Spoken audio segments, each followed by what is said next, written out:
So the initial drive home, just from the dealership, it was pretty interesting. It wasn't without spirit, but it's very sporty. If you're buying this coupe, be it an M or not, you're getting into a sports oriented vehicle. So just looking at it as a regular day-to-day, fun car, yeah, I think it would be definitely a good car to have. A lot to get used to for me anyway, just with all that's going on in here. It's just so different. It's such a departure from what I'm used to. Start, stop down here, BMW's doing this thing, the full display all the way across. Kia's been doing this for a while. They were one of the first to kind of start incorporating this, and I think you're starting to see it a lot more across all the different brands. And I think for the premium brands, there's no excuse for them not to be doing. When a premium brand doesn't do that, it's kind of insulting, because you think about what you're going to pay for, some of these vehicles. But I think they're all going to have to step the fuck up, obviously, because you've got way too many more car companies out there that are doing this, like Kia for one.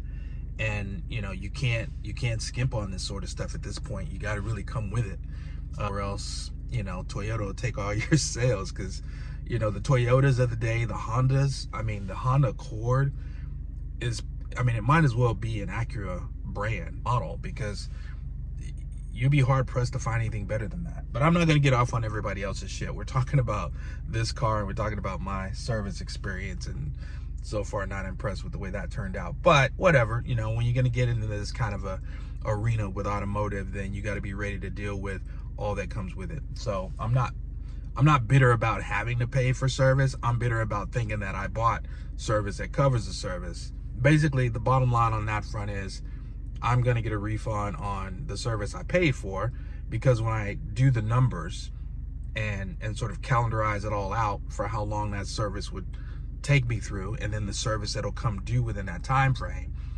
I'm not going to actually benefit from the extra money spent.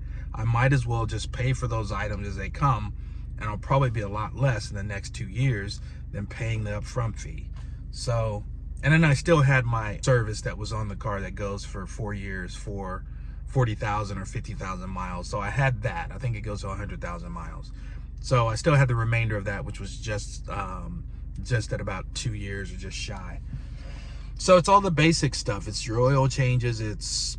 I couldn't remember if he even said wiper blades. Wiper blades for real? What are wiper blades nowadays? Was there a chip shortage on wiper blades? If you're looking to buy a car, you're going to end up in that conversation with the finance guy, where he's trying to get you to buy the add-ons at the end.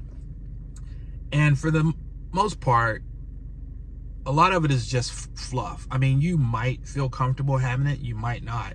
If you're buying a car that has a warranty remaining on it, if you're buying a car like a BMW that has the free service on it and there's a remainder on it, I wouldn't buy the extended unless you're gonna be able to tack it on to the back end of what's already there. Because usually what happens is that it overlaps, and that's kind of moot. There's no point in having two things covering the same thing at the same time when one is going to cost you something and one doesn't.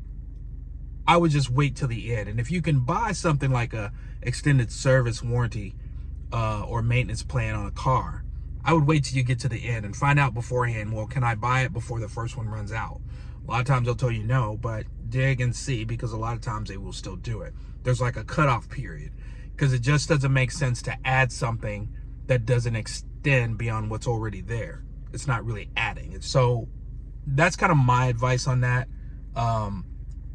Like I said, I'm going to get a refund on the one that I bought. I feel like it was somewhere around $3,000. And it didn't cover anything but the oil.